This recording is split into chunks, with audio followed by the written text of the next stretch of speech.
ॐ सहनाववतु सहनौ भुनक्तु सह वीर्यङ्करवावहै तेजस्विनावधीतमस्तु मा विद्विषावहै। ॐ शान्तिः शान्तिः शान्तिः। सर्ववेदान्तसिद्धान्त गोचरं तमगोचरं गोविन्दं परमानन्दं सद्गुरुं प्रणतोऽस्म्यहम् सद्गुरुं प्रणतोऽस्म्यहम्।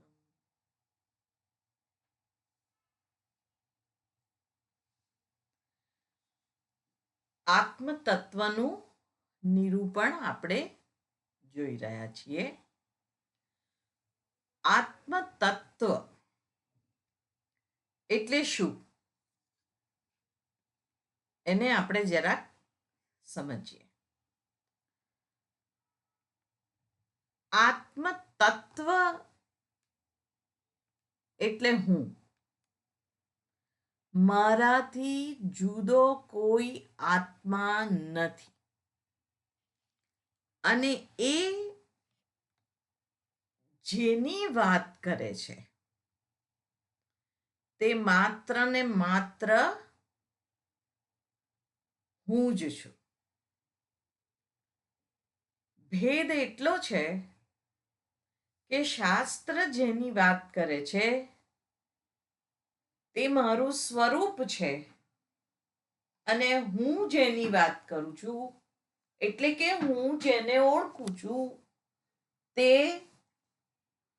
મારું રૂપ છે.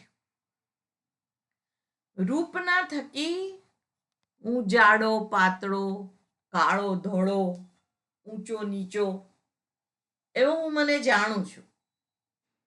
સારો ખરાબ સુખી દુખી પણ શાસ્ત્ર એ જે જાણીતો હું છે એના તાત્વિક સ્વરૂપની વાત કરે છે. એટલે અહીં આગળ સુંદર ઉદાહરણો દ્વારા એ સમજાયું છે કે આ જેનો અનુભવ કરવામાં આવે છે કે જેને હું અનુભવું છું કે આ હું છું, પણ જે આત્મ તત્વ છે એનો અનુભવ નથી કરી શકાતો કારણ કે એ અનુભવમાં આવતી વસ્તુ નથી. જે અનુભવમાં આવે છે તે હંમેશા સીમિત છે. અનુભવ એક કાળમાં થાય છે ને. ક્યારેક હું દુઃખી હોઉં છું, ક્યારેક હું સુખી હોઉં છું. તો આ જે એક કાળમાં થતો અનુભવ છે એને આપણે પરમ સત્ય ગણી લઈએ છીએ.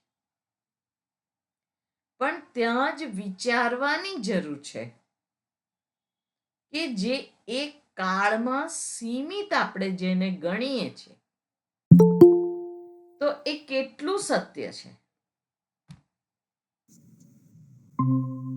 એક કાળ, વર્તમાન કાળ,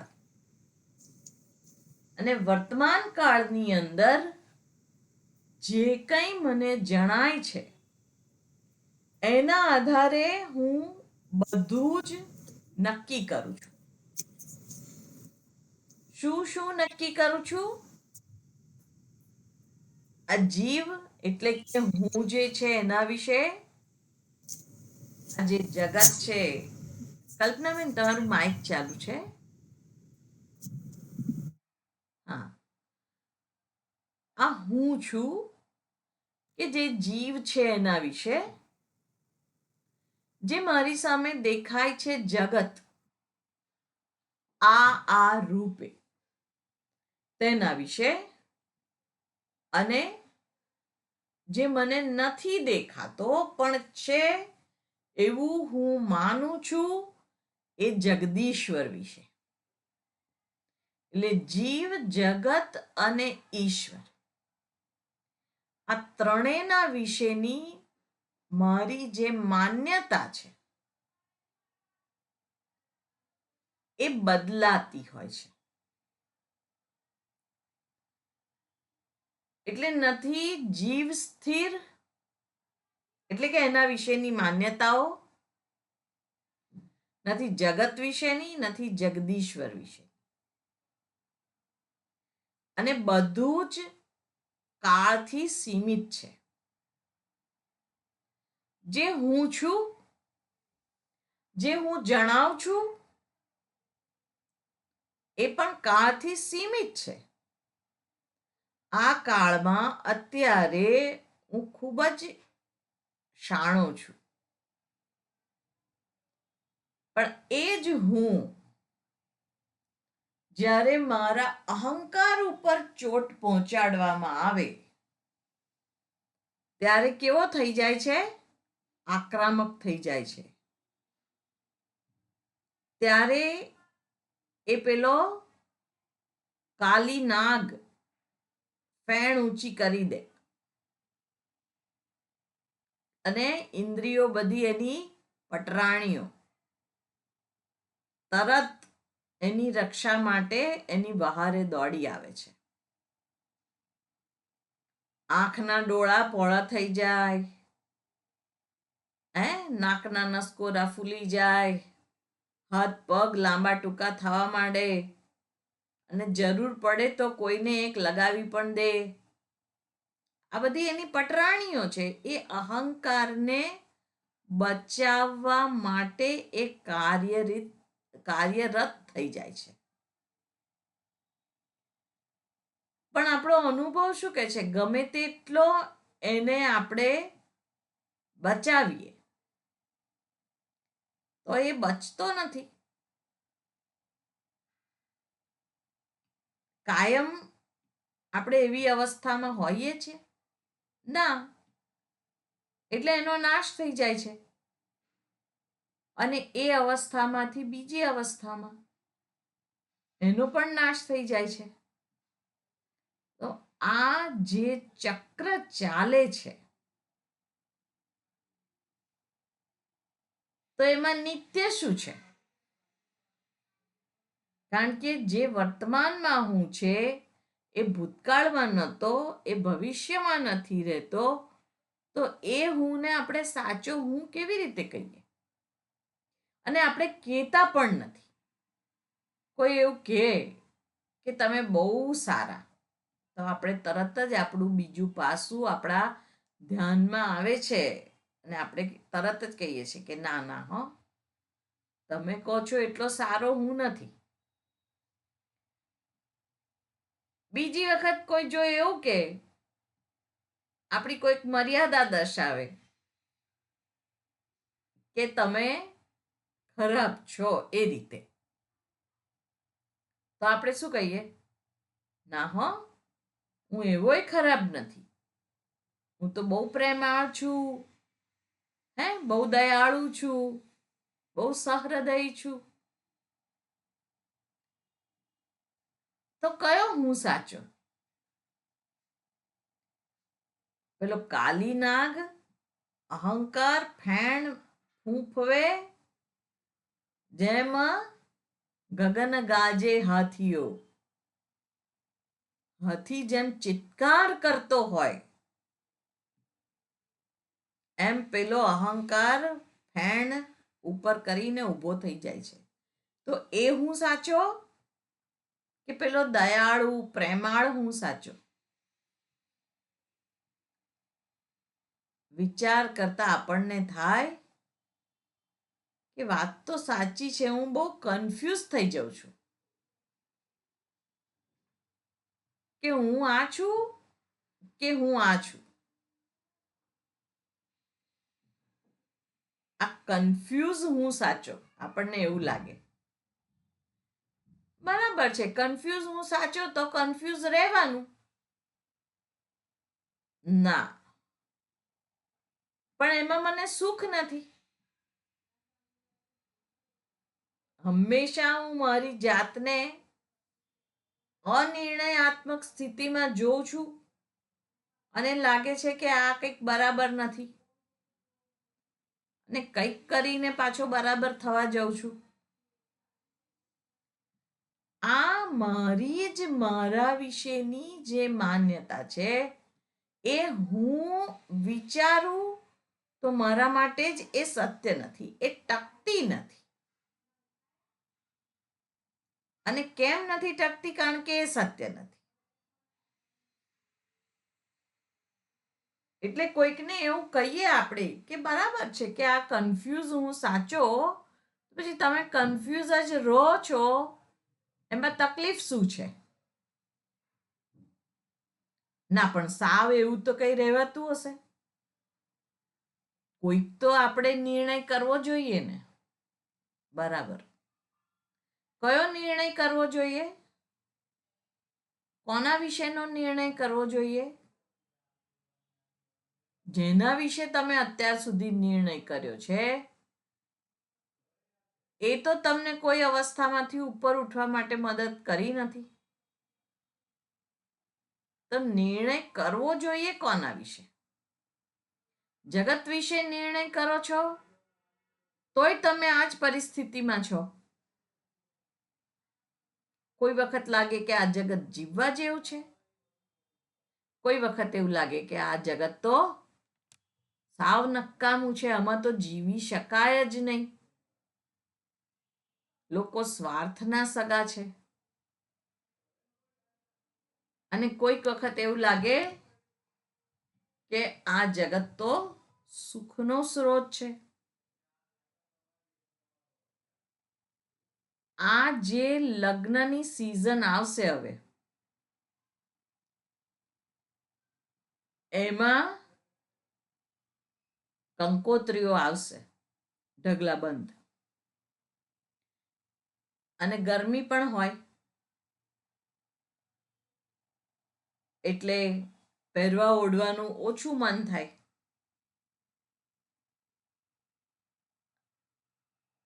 તો બે બાજુનું મન કામ કરે. ના આપે કંકોત્રી તો આપણને એમ થાય કે જો મારે ત્યાં પ્રસંગ હતો તો મેં એને યાદ કરીને લખી હતી, અને એને ત્યાં પ્રસંગ છે તો અમારો આટલો સંબંધ, અમે આટલા ખાસ, તો પણ અમને ભૂલી ગયા. એટલે જવાનું હોય તોય દુઃખ, ના જવાનું હોય તોય દુઃખ છે. અને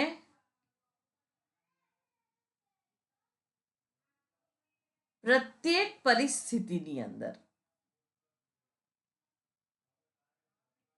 જગત વિશેની પણ મારી માન્યતાઓ બદલાય છે. અને ઈશ્વર વિશેની પણ આપણી માન્યતાઓ છે. ઈશ્વર આવો છે, અહીંયા રહે છે, અને એને પણ આપણે કહીએ કે એ દયાળુ છે કે ક્રૂર છે. તો આપણે શું કહીએ? જ્યાં સુધી સુખદ પરિસ્થિતિ ઊભી થાય છે જીવનમાં, ત્યાં સુધી એ દયાળુ છે. અને જ્યારે પ્રતિકૂળ પરિસ્થિતિ ઊભી થાય છે, ત્યારે એ દયાળુ નથી.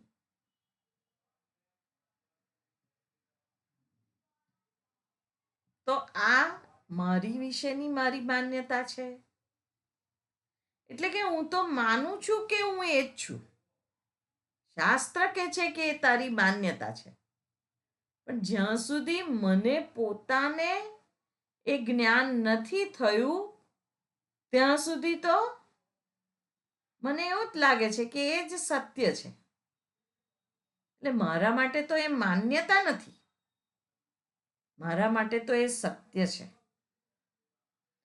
એટલે શાસ્ત્ર કહે છે એની ઉપર મને શાસ્ત્રમાં અને શાસ્ત્ર ઉદ્ઘાટિત કરનાર વ્યક્તિમાં શ્રદ્ધા છે, એટલું જ મને એ વસ્તુ સારી લાગે છે. નહીં તો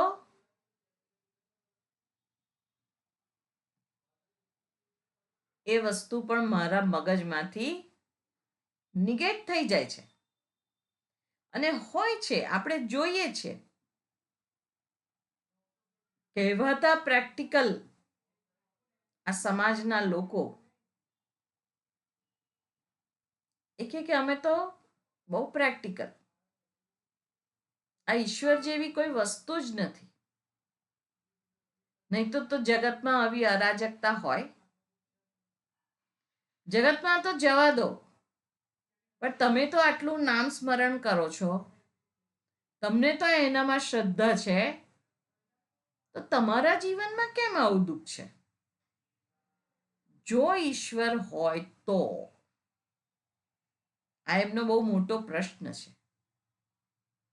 અને એ પ્રશ્ન આપણને પણ વિચારતા કરે છે. થોડીક વાર માટે તો એવું લાગે કે વાત તો સાચી છે, કે જો ભગવાન હોય તો હું તો એનું નામ સ્મરણ કરું, વ્રત જપ ઉપવાસ કરું, તપ કરું, અનુષ્ઠાન કરું, શાસ્ત્ર શ્રવણ કરું, બધુંય કરું છું, અને તોય કેમ આવી પરિસ્થિતિ છે? આપણને પોતાને પણ પ્રશ્ન થાય છે. એટલે એક ઈશ્વર વિશેની માન્યતા છે, એક જગત વિશેની મારી માન્યતા છે. એટલે કે સત્ય છે, મારા માટે તો એ જ સત્ય છે.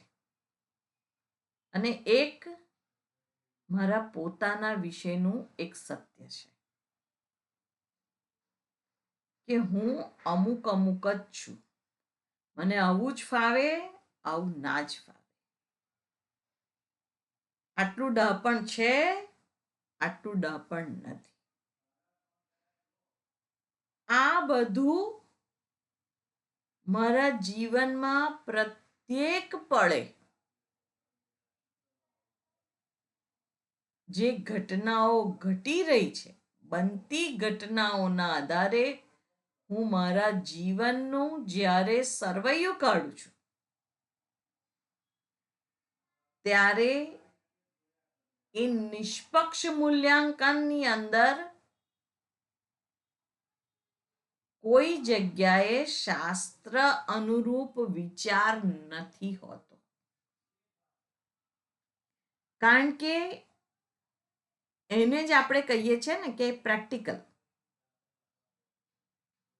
જે દેખાય છે, જે અનુભવાય છે, એ સત્ય છે, અને એના અનુરૂપ આપણે વ્યવહાર કરીએ છીએ, એ પણ સત્ય છે. એને આપણે પ્રેક્ટિકલ કહીએ છીએ કે આ જ પ્રેક્ટિકલ, બસ, આનાથી બીજું કંઈ નહીં.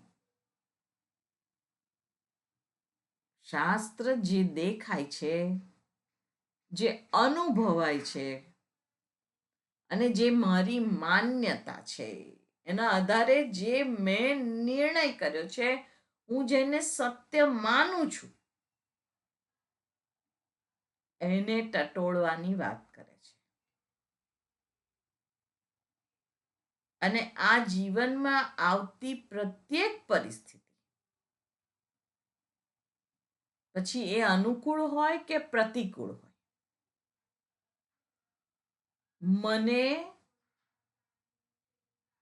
આ શાશ્વત સત્યને ઓળખવા માટે જ મૂકવામાં આવી છે. અને શાશ્વત સત્ય કયું છે? કે જેને હું માનું છું, એ વાસ્તવમાં હું નથી. તો હું કોણ છું? કારણ કે હું નથી એવું તો હું કહી જ ના શકું. હું છું જ. પણ કેવો છું એનો પ્રશ્ન થાય છે ને. આપણને પ્રશ્ન શેનો થાય છે? હું છું કે નહીં એનો પ્રશ્ન નથી થતો, પણ હું કેવો છું એનો પ્રશ્ન છે.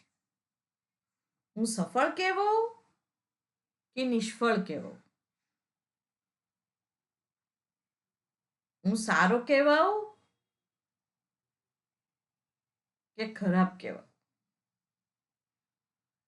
એ પ્રશ્ન છે આપણને. શાસ્ત્ર કહે છે તું સારો પણ નથી, તું ખરાબ પણ નથી, તું સફળ પણ નથી, તું નિષ્ફળ પણ નથી. તો અત્યાર સુધીનું આ જીવન જીવ્યા એનું શું? ખાલી ખાલી જીવ્યા?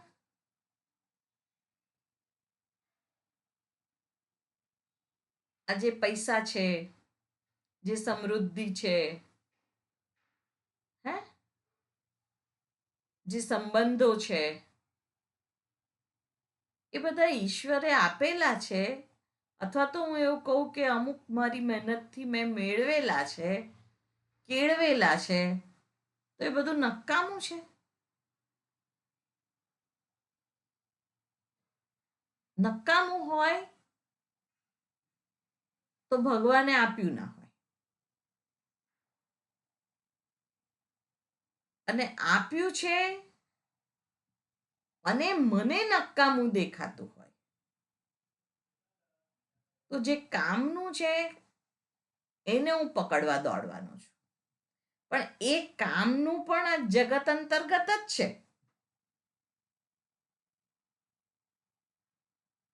એટલે આ જગત, આ હું અને આ જગદીશ્વર, ત્રણે જેને હું માનું છું, શાસ્ત્ર કહે છે કે એ તારી માન્યતામાં સુધારો કરવાની જરૂર છે. તું સુધારો કર. ચોક્કસ તને તારા સ્વરૂપની જે અજ્ઞાનતા છે એ દૂર થઈ અને એ જ્ઞાન સ્વરૂપની પ્રાપ્તિ થશે જ. ગેરંટી છે. અને એટલે અહીંયા આગળ સ્વાત્મ નિરૂપણ કરે છે. શિષ્યએ જ્યારે પ્રશ્ન કર્યો છે કે આ જે 5 કોષ એને મિથ્યા કહીને એનો નિષેધ તો કરી દીધો, તો પછી વધે શું? શૂન્ય. કારણ કે જો હું અન્નમય કોષ ના હોઉં, મનોમય કોષ ના હોઉં, પ્રાણમય કોષ ના હોઉં, વિજ્ઞાનમય કોષ ના હોઉં, આનંદમય કોષ ના હોઉં, તો હું છું શું? આનાથી જુદો તો હું મારી જાતને કોઈ દિવસ જોતો જ નથી, ઓળખતો જ નથી. તો હું છું શું?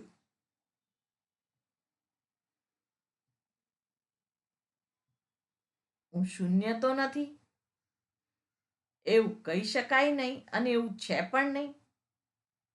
અને શાસ્ત્ર કે ગુરુ કોઈ એવું કહે તો આપણે માનવાના નથી. મારું અસ્તિત્વ તો છે. એટલે હવે ગુરુજી કહે છે કે શિષ્ય એને વિદ્વાન કહીને સંબોધન કરે છે, વિચારશીલ વ્યક્તિત્વ ધરાવે છે. એ વિચારે છે કે આ શાસ્ત્ર આવું આવું કે છે અને હું મારા જીવનમાં આવું બધું અનુભવું છું, તો હું એવું નથી, આ જગત એવું નથી, આ જગદીશ્વર એવો નથી.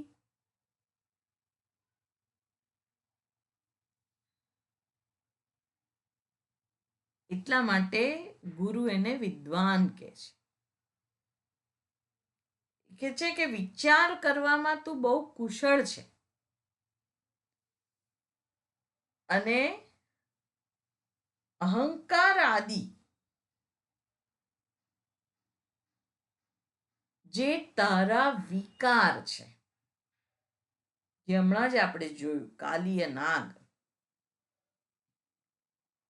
એ તારો વિકાર માત્ર છે અને એમાંથી તું દૂર થઈને કોઈક રીતે આ સત્યને પામીશ. કેવી રીતે પામીશ એની થિયરી નથી હોતી. એટલે કોઈકને એમ થાય કે તમે મને કોને કે સત્યને કેવી રીતે પમાય. તો આ જે આધ્યાત્મિક માર્ગ છે એ કેવો છે? તો વારંવાર આપણે એ ઉદાહરણ જોયેલું છે કે આકાશમાં કોઈ પક્ષી ઉડે છે તો એના પગલા નથી પડતા. એટલે હું નક્કી ના કરી શકું કે કોના માટે કયા માર્ગથી એને આ સત્યનું દર્શન થવાનું છે. પણ થવાનું છે એ ચોક્કસ છે, કારણ કે આ શાસ્ત્ર વચન છે. કોઈ મારા તમારા જેવાના મગજની ઉપજ નથી, પણ આ શાસ્ત્ર વચન હોવાના કારણે એ શબ્દો સત્યને ઉદ્ઘાટિત કરનારા શબ્દો છે. અને એટલે અહીં આગળ એ વાત જે કરી રહ્યા છે એ બહુ જવાબદારીપૂર્વકનું, વિચારપૂર્વકનું બોલાયેલું છે. એવું નથી કે ગમે તે શબ્દ એણે ઉચ્ચારિત કરી દીધા. મને નથી દેખાતું તો મારે મારી દ્રષ્ટિને એને અનુરૂપ કરવાની છે. કેવી રીતે કરી શકાય એના પણ વિવેક વૈરાગ્યાદી સાધન આપેલા છે અને એના દ્વારા એ દ્રષ્ટિને મારે સમૃદ્ધ કરવાની છે. નથી એવું નથી, આપણી પાસે પણ દ્રષ્ટિ છે, પણ કોઈ વાર એ દ્રષ્ટિને મોતિયો આવ્યો હોય, હે, કે પછી ચશ્મા આવ્યા હોય કે બીજા કોઈક રીતે જે ઝાંખપ જણાય છે એ ઝાંખપને દૂર કરવાની છે. અને એ ઝાંખપ દૂર કેવી રીતે થાય?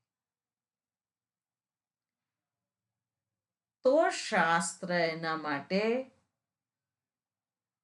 અનેક ઉપાયો સૂચવે છે. એમાંથી મને જે ઉપાય સત્ય લાગે એ મારે અનુસરવાનો.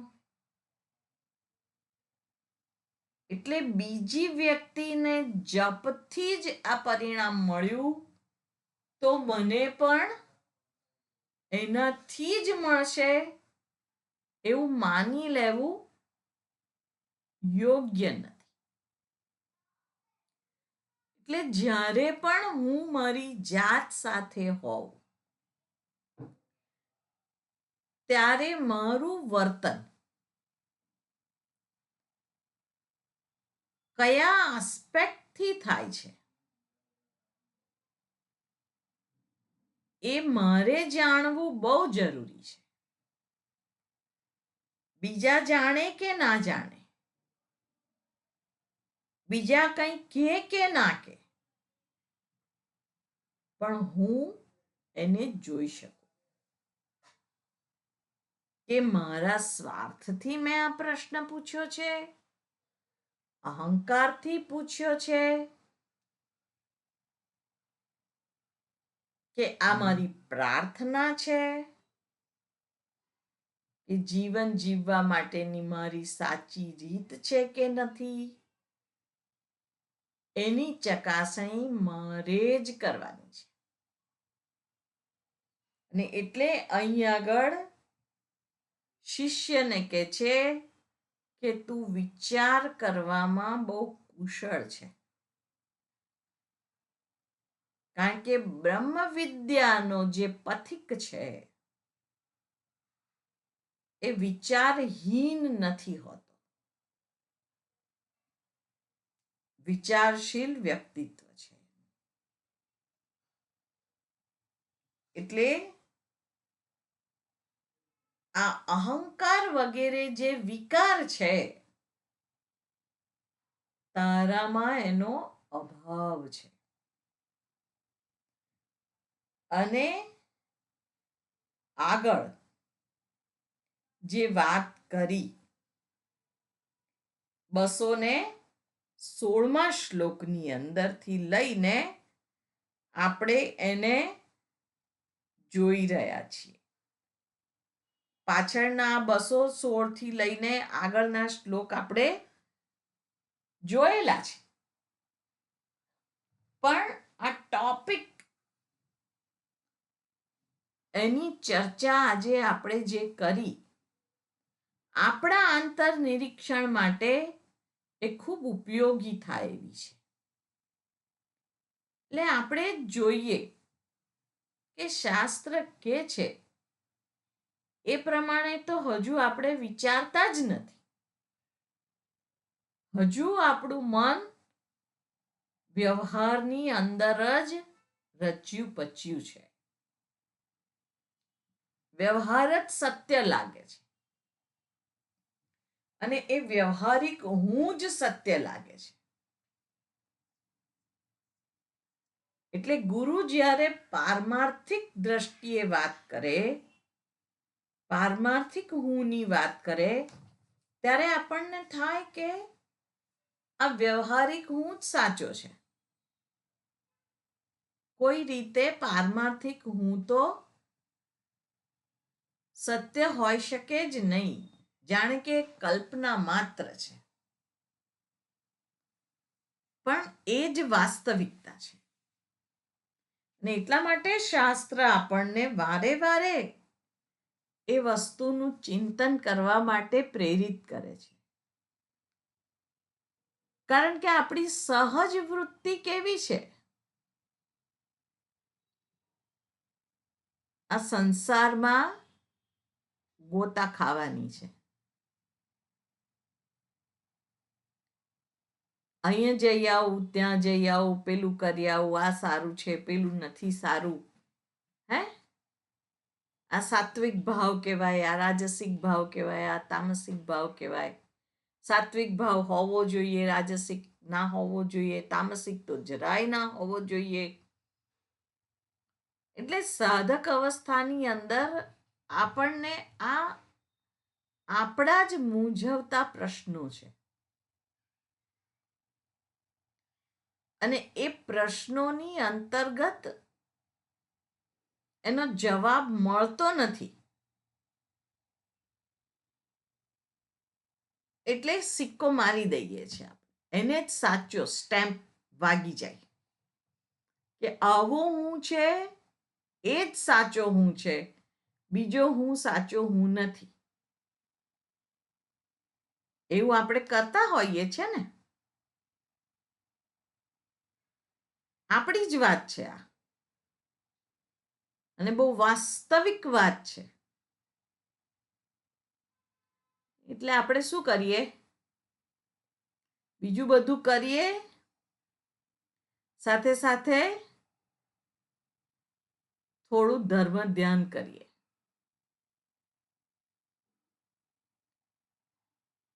શું કરું, શું કરું, શું કરું?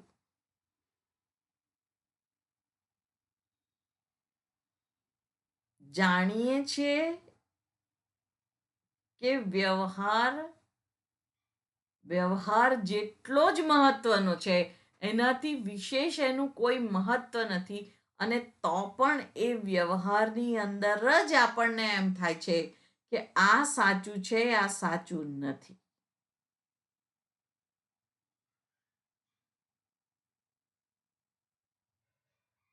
તો એવું થવું જોઈએ કે ના થવું જોઈએ?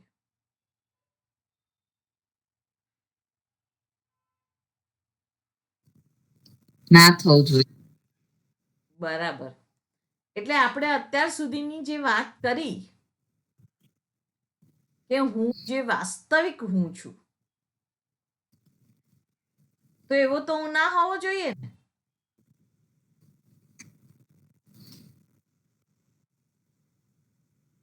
તો છીએ તો ખરા, તો શું કરીશું?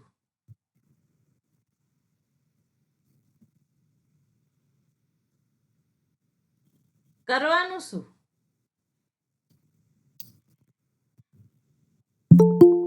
હે,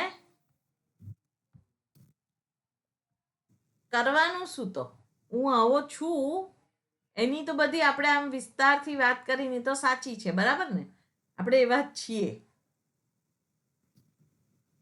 અને હોવા ના જોઈએ. તો કરવાનું શું?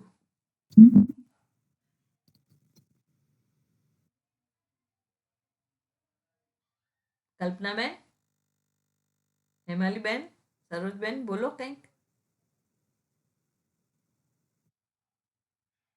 Mike, Mike, Mike.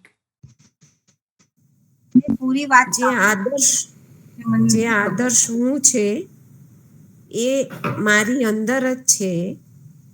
એના એ રીતે વિચારવું જોઈએ કે વાસ્તવિક હું અને આદર્શ હું વચ્ચે જેટલી ગેપ ઓછી એટલું સત્ય આપણે જાણી શકીએ. બરાબર. એટલે હું જ આદર્શ છું.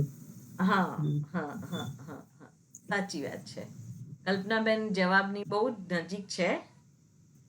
એમાં એવું થાય કે આપણે જે અત્યાર સુધીની વાત કરી એ વાત ફરીથી આ પ્રવચનને સાંભળવા જેવું છે. એ સાંભળવાનું. અને કલ્પનાબેને જે વાત કરી એ વાત બહુ સાચી છે કે જે હેમાલીબેને કહ્યું કે આવું છે પણ હોવું જોઈએ નહીં. ના હોવું જોઈએ એ મારો આદર્શ છે કે હું કેવો જોવા માંગુ છું.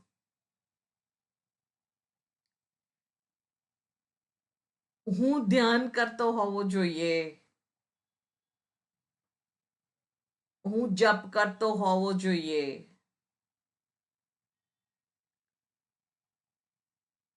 જે જોઈએ છે ને એ આદર્શની વાત છે, આઈડિયલ.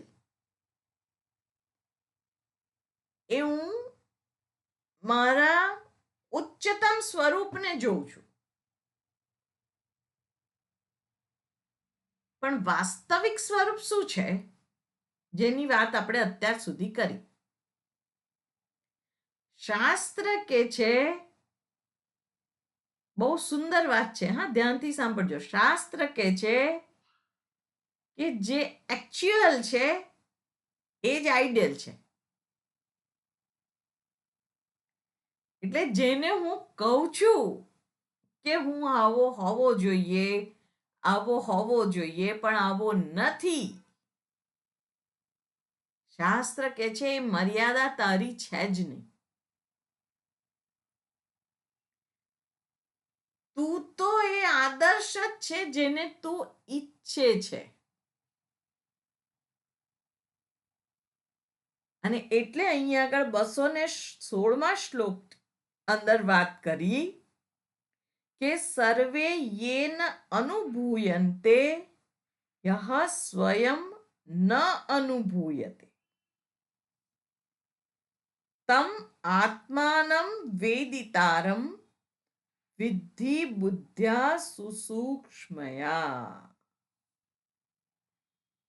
સર્વે યેન અનુભૂયન્તે, યેન તૃતીયા વિભક્તિ છે, યત શબ્દની જેના દ્વારા, જેના વડે. સર્વે યેન અનુભૂયન્તે, જેના દ્વારા આ બધો જ અનુભવ થાય છે. યહ સ્વયં ન અનુભૂયતે. આપણે શરૂઆત જ ત્યાંથી કરી કે જે અનુભવ થાય છે, અને અનુભવને આધારે હું મારી જાતને એટલી જ માનું છું, એની ઉપર સિક્કો મારું છું કે આ હું છું. તો એ અનુભવ ખોટો ખોટો નથી, પણ સાચો પણ નથી, મિથ્યા છે. એટલે જ જ્યારે વ્યવહાર કરવાનો થાય ત્યારે સંપૂર્ણ સતર્કતાથી વ્યવહાર કરવાનો થાય કે હું જે છું એનું જ ભાન મને વાસ્તવિક રૂપમાં થાય. અને એવી જ રીતે હું વ્યવહાર કરું કે જે હું છું.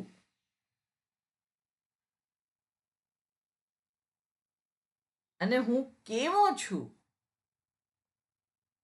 હું નિત્ય છું. કોઈ કાળ એવો નથી કે જ્યારે હું નથી. અને આપણને તો કોઈ કહે તો જાણે જીવ સટોસટ આપણે ઉતરી જઈએ, જાણે કે મારે મારું અસ્તિત્વ ટકાવી રાખવાનું હોય એટલે આપણે પકડી રાખીએ, અહંકારથી પકડી રાખીએ.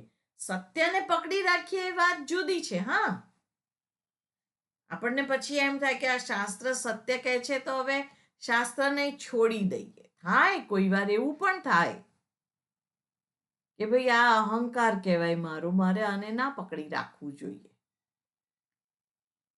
પણ સત્ય અને અહંકારમાં ભેદ છે. સત્યને તમે પકડો કે ના પકડો, સત્યને કોઈ ફેર નથી પડતો.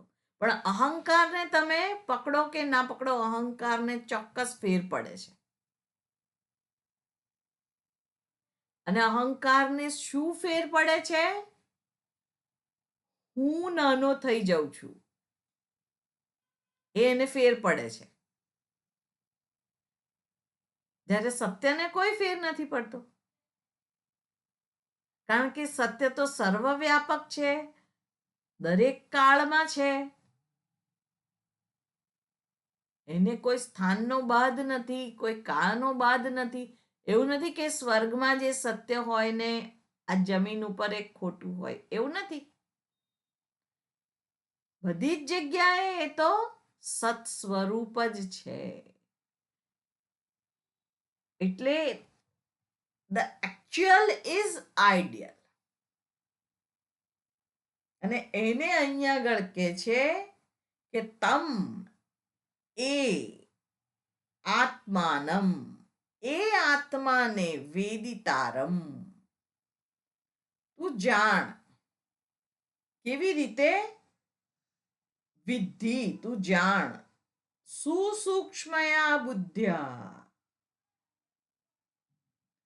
સુસૂક્ષ્મ બુદ્ધિ દ્વારા તું તને જ જાણ કે જે હું કરી રહ્યો છું એ ધર્મ અવિરુદ્ધ છે. તો એ વસ્તુ મને કોઈ પણ દિવસ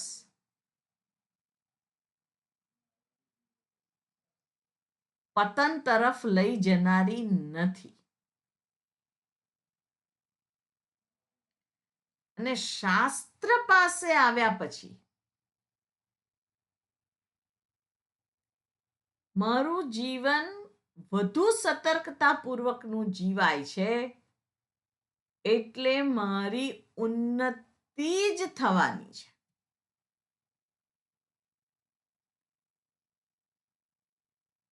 ભલે પરિસ્થિતિ પ્રતિકૂળ દેખાય, એની અંદર મને લાગે કે હું આ પડી રહ્યો છું, તો પણ જાણવું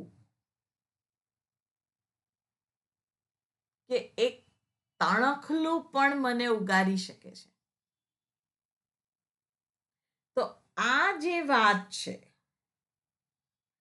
એ વાત અહીંયા આગળ કરે છે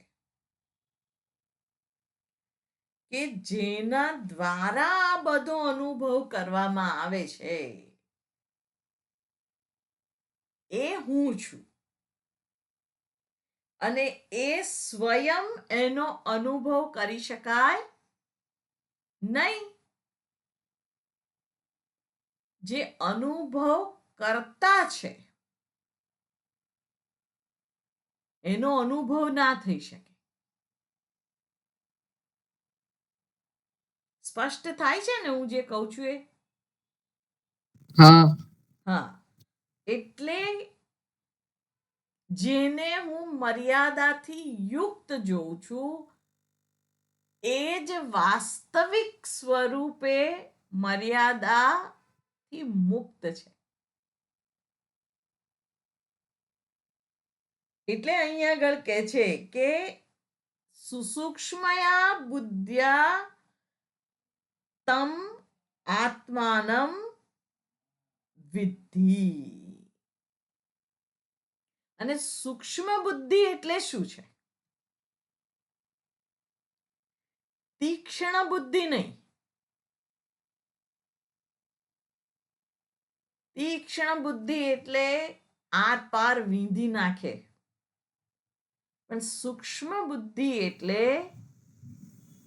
જે જોડવાનું કામ કરે છે. એ વીંધે તો ખરી પણ તોડતી નથી. વીંધે છે કેમ? એ જોડવા માટે. પેલી સોય કાપડને વીંધે છે પણ એ જોડવા માટે વીંધે છે, તોડવા માટે નહીં. તો જેમ જેમ એની અંદર ને અંદર મારું મન રમણ કરે તો જાણવું જ જોઈએ કે ભલે મને એવું દેખાય કે આ હું ચૂકી ગયો કે પડી ગયો,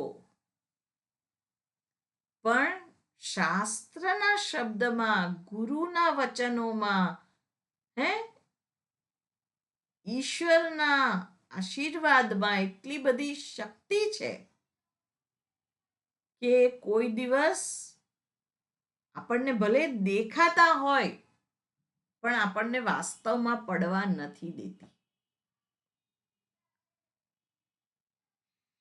એ પરિસ્થિતિ પણ મારી પોતાની જ, બાહ્ય પરિસ્થિતિની અંદર જે મારું પોતાનું મારા થકી થતું જે વર્તન છે એ વર્તન પણ મને ઉન્નતિના સોપાન જ સર કરાવડાવે છે.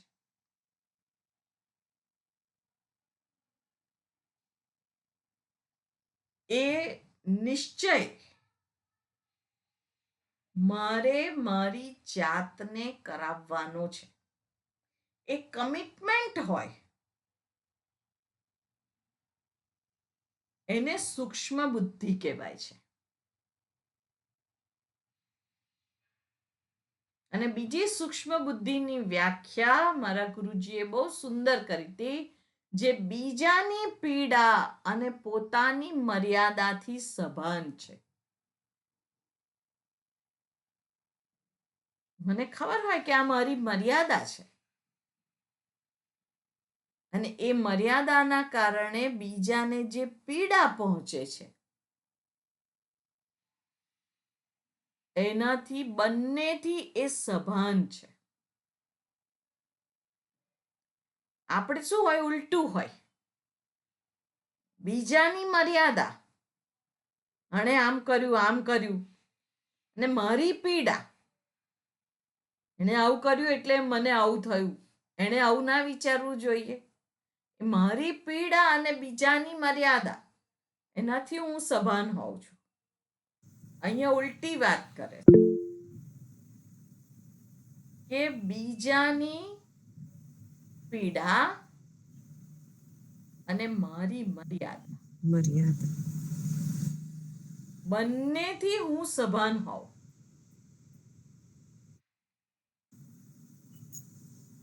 તો એ વાસ્તવિક હું જે છે, એ જ આદર્શ હું છે, એને હું જોઈ શકું.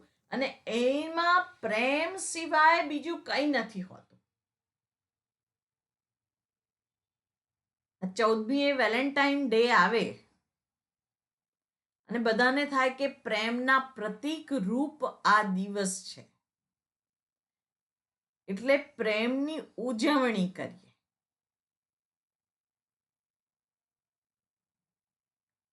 પ્રેમનો દિવસ ના હોય. આઈ લવ યુ એ મહાવાક્ય છે.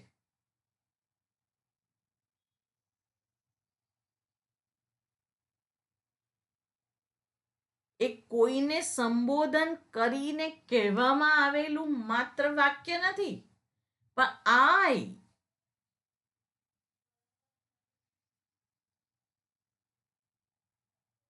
જે તું છે, એટલે કે હું એ જે તું છે એ પ્રેમ સ્વરૂપ છે.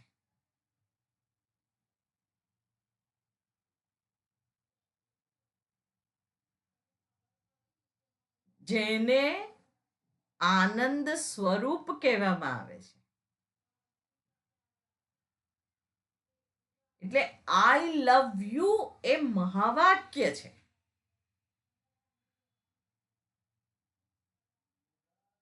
અને એવો પ્રેમ કે જે સર્વના માટે સમાન છે, એ જ શાશ્વત છે. અને આપણે જોઈએ કે દુનિયામાં આપણને બીજું જોઈએ પણ શું છે.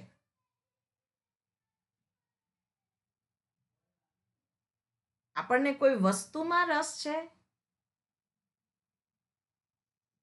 એ વસ્તુ આપણને દુઃખ આપતી હોય, પીડા આપતી હોય તો આપણને નથી જોઈતી હોતી. આપણને કોઈ વ્યક્તિમાં રસ છે, કોઈ ચોક્કસ પરિસ્થિતિમાં જ રસ છે, ના. એના થકી જે મારા જીવનમાં આનંદ આવે છે, સુખ પ્રાપ્ત થાય છે, એમાં મને રસ છે. હું એવું કહું કે આ 1 કલાકનું પ્રવચન તમે સાંભળો અને એના સાંભળવાથી જ તમને તાવ આવશે, તમારા માથામાં અસહ્ય પીડા થશે, માથું દુખવા લાગશે. કોણ સાંભળવાનું છે?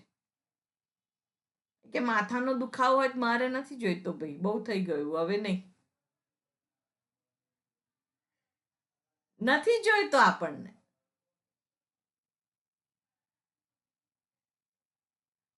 જોઈએ છે શું? એ જ પ્રેમ જોઈએ છે. અને એ વિશેષ અધિકાર છે આપણો.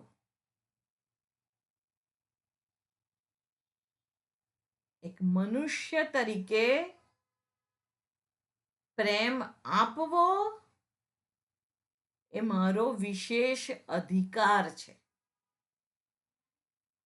એ અધિકારને આપણે ઓળખીએ.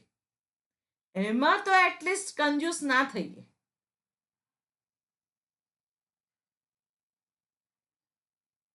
તો એ જે આદર્શ હું છે, એ જ વાસ્તવિક છે એના દર્શન થાય.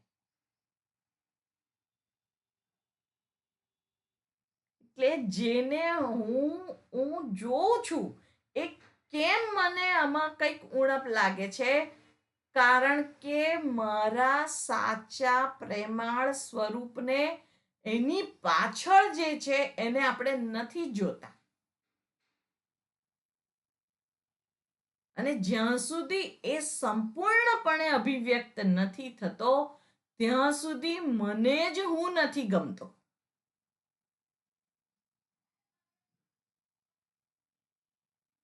અને એટલે આપણને એમ થાય કે કેમ કેમ, કારણ કે જે અભિવ્યક્ત થાય છે એ પ્રેમ સ્વરૂપ છે.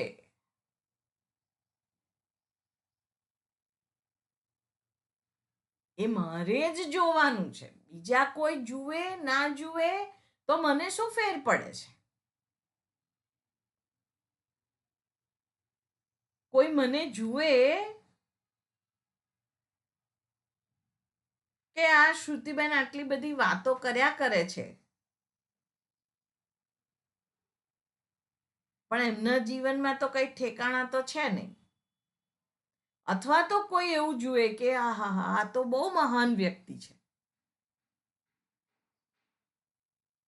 તો બંને સ્ટેટમેન્ટ એ વ્યક્તિના છે ને.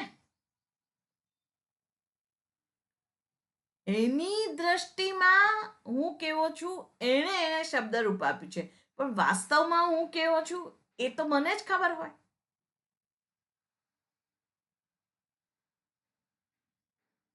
એટલે કોઈ મને સારો કે તોય મારે શું, અને કોઈ મને ના સારો કે તોય મારે શું.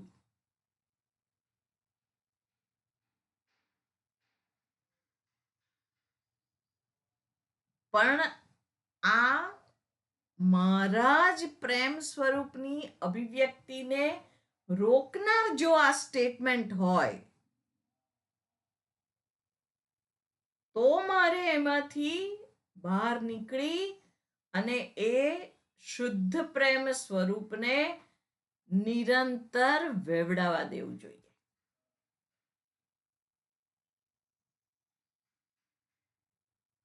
અને એ જ આત્મ સ્વરૂપનું નિરૂપણ છે.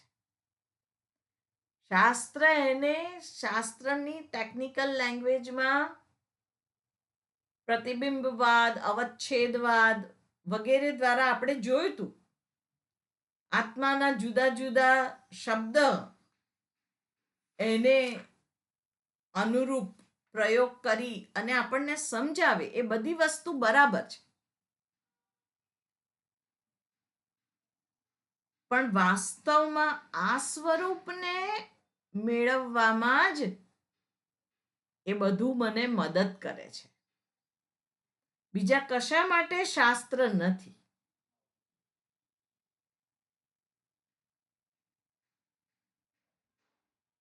એટલે આ તત સાક્ષિકમ ભવેત તત્તત યદ્યદ યેન અનુભૂયતે કસ્યાપી કસ્ય અપી અનુભૂતાર્થે સાક્ષિત્વમ ન ઉપયુજ્યતે. એ શ્લોક આપણે જોયો તો, બરાબર ને? કે તત્ત સાક્ષિકમ, તેનો સાક્ષી ભવેદ થાય છે. તત્ત યત યત, તે બધું જે બધું જેના દ્વારા અનુભવ કરવામાં આવે છે, જેના દ્વારા આ બધી જ વસ્તુને અનુભવ કરવામાં આવે છે તેને સાક્ષી કહેવાય છે. પણ જ્યારે કોઈ અનુભવ જ નથી થતો ત્યારે સાક્ષી પણ એને કહેવામાં આવતો નથી. એટલે જે અનુભવ પૂરતી આજે આપણે વાત રાખીએ, શરૂઆત જ્યાંથી કરી હતી કે હું મારી જાતને જેવો જોઉં છું તેવો મારો જે અનુભવ છે એ અનુભવની અંદર જ મારું પૂર્ણ પ્રેમ સ્વરૂપ જે નિસ્વાર્થ પ્રેમનું સ્વરૂપ છે એ પ્રગટ થાય એટલું જોઈએ અને પછી આ સાક્ષીની વાત આપણે આવતી વખતે જોઈશું. ઓમ પૂર્ણમદ પૂર્ણમિદમ પૂર્ણાત પૂર્ણમુદચ્યતે પૂર્ણસ્ય પૂર્ણમાદાય પૂર્ણમેવાવશિષ્યતે. ઓમ શાંતિ શાંતિ શાંતિ. હરિ ઓમ શ્રી ગુરુભ્યો નમઃ. હરિ ઓમ.